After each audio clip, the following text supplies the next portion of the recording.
Are you anxious? Are you scared? Are you losing motivation? Are you feeling like everything's out of control? The coronavirus situation is developing at incredible speed every day, every hour. It's all anyone can talk about.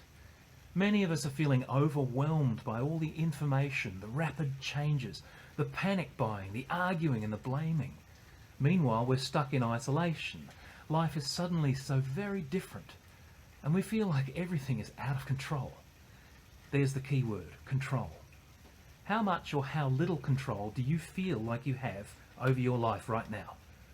Depression and anxiety love it when we think things are crazy and out of control. It's fertile ground for mental illness to grow. So let's become more aware and then examine what we can control, and maybe tell depression and anxiety to step back and keep at least 2 meters away. The amount of time we're spending online right now is asking for mental trouble. We're sitting in the same places, doing the same things, absorbing the same information, having the same conversations. And therefore we're thinking the same thoughts over and over.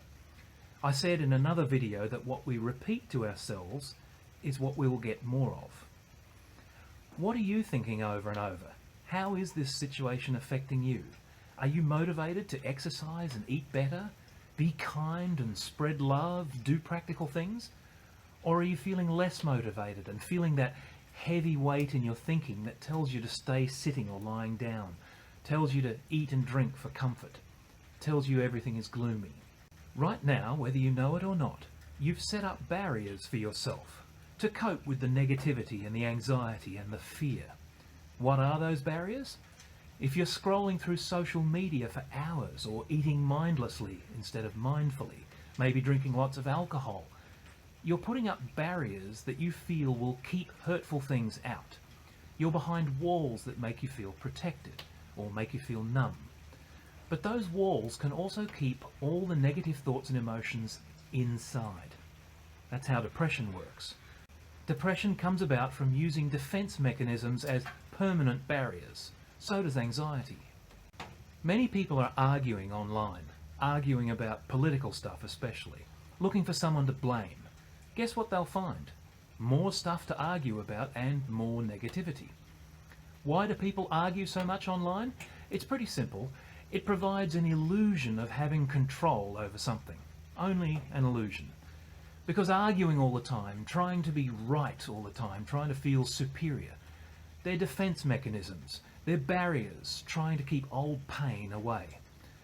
The stress we're all feeling right now can trigger old hurts from our past and make wounds open up again. And we can end up on a repeat loop.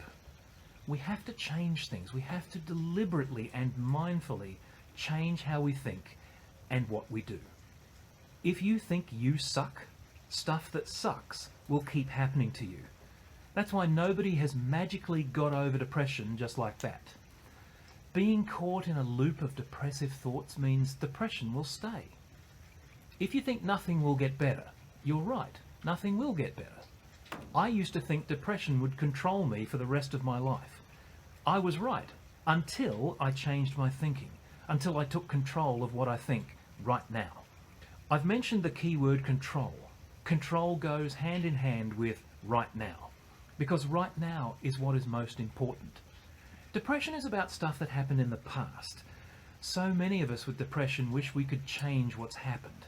I get that. I get it big time. But wishing to change the past is a waste of energy. It's pointless. Can we control the past? No. Can we change the past? No. So there's no point spending energy on it. What can we change now? We can change what we think and do. Then there's anxiety. Anxiety is about the future. It's about stuff that hasn't happened yet, stuff that may not happen. There's so much uncertainty out there right now. Stuff changes every day. Many of us are losing work and income. Many of us are so worried about this virus. Anxiety is also a huge waste of energy because we cannot control the future. What can we control? Now. The everlasting moment of now is what we have. It's where we live. We live in the now, and it's all we get. But the great news is that the everlasting moment of now is an everlasting chance to change, to make amends, to improve. Now is always with us, and it's a time for do-overs. What can we control now? Well, basic things first. Wash our hands, stay home, keep our distance from people, and wear a mask if we have one. What else can we control? Our thoughts. None of us were born with depression or anxiety. We learned it. Any worry you have about the coronavirus and money and work has been conditioned into you. You learned it from people around you and from news and social media. If you think the world is out of control, it isn't. Your thoughts are. Now, I'm not blaming you. There's no shame here. I'm just pointing something out so you can understand it and move forwards. Stop worrying about the world and narrow your focus to just you. That's not selfish. There's nothing selfish in self-care. What you do with your thoughts and emotions determines what comes back to you. Okay, what else to do now? Talk to a therapist or a helpline. Take device breaks. Eat mindfully. Drink water. Less alcohol. Get up and move around. Breathe deeply, mindfully. If you absolutely must be online, find positive groups that celebrate goodness. The Facebook group The Kindness Pandemic is a great one.